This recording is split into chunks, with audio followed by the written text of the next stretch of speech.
प्याज भाव में कब तक होगी बढ़ोतरी? आने वाले दिनों के अंदर और भी होगी बढ़ोतरी या फिर प्याज के दाम होंगे कम? तो दोस्तों जय हिंद, स्वागत है एक बार फिर से आप ही के अपने ऑफिशियल चैनल के अंदर, जहां पे आपको प्याज भाव से संबंधित हर खबर सबसे पहले प्राप्त होती है। दोस्तों हमारे किसान भाइयों के अंदर बड़ा सहस्य बना हुआ है कि प्याज के भाव में बढ़ोतरी होगी या फिर आने वाले दिनों के अंदर प्याज में कमी देखने को मिलेगी, क्योंकि कई खबरें देखने को मिल रही है प्याज के स्टॉक को लेकर के, सरकार की जो नीति में बदलाव को लेकर के, और जो स्टॉक अभी कितना बचा है और उसी को लेकर के आपका भाव में क्या चेंजेस आ सकते हैं, आप प्याज रखें या बेचें, ये सारी दिक्कतों का किसानों को सामना करना पड़ रहा है। तो इस वीडियो में हम सारी इन्फॉर्मेशन जानने वाले हैं। उसे आपसे पहले रिक्वेस्ट करना चाहूँगा कि अगर चैनल पर पहली बार बता रहे हो तो चैनल को सब्सक्राइब जरूर कर लीजिएगा। तो जैसा कि पता है हमारे देश के अंदर प्याज के जो दाम है 100 को लगभग क्रॉस करने वाले हैं। हालांकि मंडियों के अंदर आपका 80 तक अभी पहुंचा है, लेकिन जो बाजार के अंदर जो प्याज के भाव हैं वो अभी 100 रुपये पहुँच गए हैं।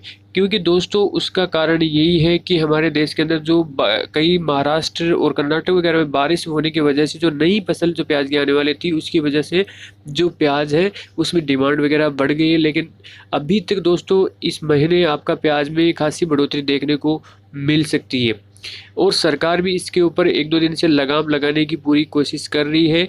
तो आपका जो प्याज है उसकी कीमतों पर सरकार ने कदमों का असर दिखने लगा है। प्याज की रिटेल कीमतों में 10 रुपये की कमी आई है और प्याज उत्पादक के क्षेत्रों में भी कीमतों में गिरावट दर्ज की गई है।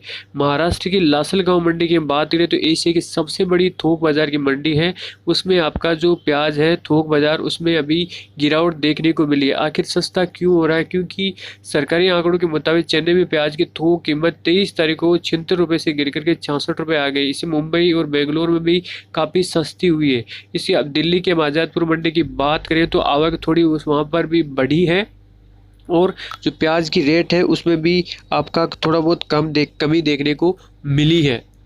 और प्याज की स्टॉक लिमिट की हम दोस्तों बात करें तो प्याज की स्टॉक लिमिट के तहत खुदरा व्यापारियों के लिए अलग अलग स्टॉक लिमिट तय की गई, और सरकार ने थोक विक्रेताओं के लिए प्याज स्टॉक लिमिट को 25 मीट्रिक टन और खुदरा व्यापारियों के लिए 2 मीट्रिक टन निर्धारित कर दी है, जिससे व्यापारी लोग अब स्टॉक कम कर पाएंगे। 23 अक्टूबर से लेकर के 31 अक्टूबर तक ये प्रभावी रहने वाली है। तो ये बहुत बड़ा प्रभाव हो सकता है, क्योंकि व्यापारी लोग हैं वो स्टॉक करके रख लेते हैं, जिसकी वजह से हालांकि किसान भाइयों को तो फायदा नहीं हो पाता, लेकिन व्यापारी लोग उसका चीज़ का फ़ायदा उठाते हैं। अब हमारे किसान भाइयों के पास में अगर प्याज रखा है तो वो फ़ायदा इस चीज़ का उठा सकते हैं। वहीं दोस्तों आयात को बात करें तो वही सरकार ने एमएमटीसी के लाल प्याज का आयात करने को लेकर के आदेश जारी कर दिया है, और आदेश मिलने के बाद एमएमटीसी जल्द ही इसका टेंडर भी जारी कर देगी, और सरकार 15 लाख टन प्याज निर्यात करने की और भी सोच रही है। नासिक के कारोबारी भी इससे खासा नाराज हो रहे हैं कि केंद्र सरकार ने बेहता सा बढ़ती कीमतों को काबू करने के लिए प्याज का स्टॉक लिमिट तय कर दी, और व्यापारी लोग भी 25 टन की गोदाम में रख सकते हैं, उससे ज़्यादा नहीं रख सकते, होर्डिंग नहीं कर सकते।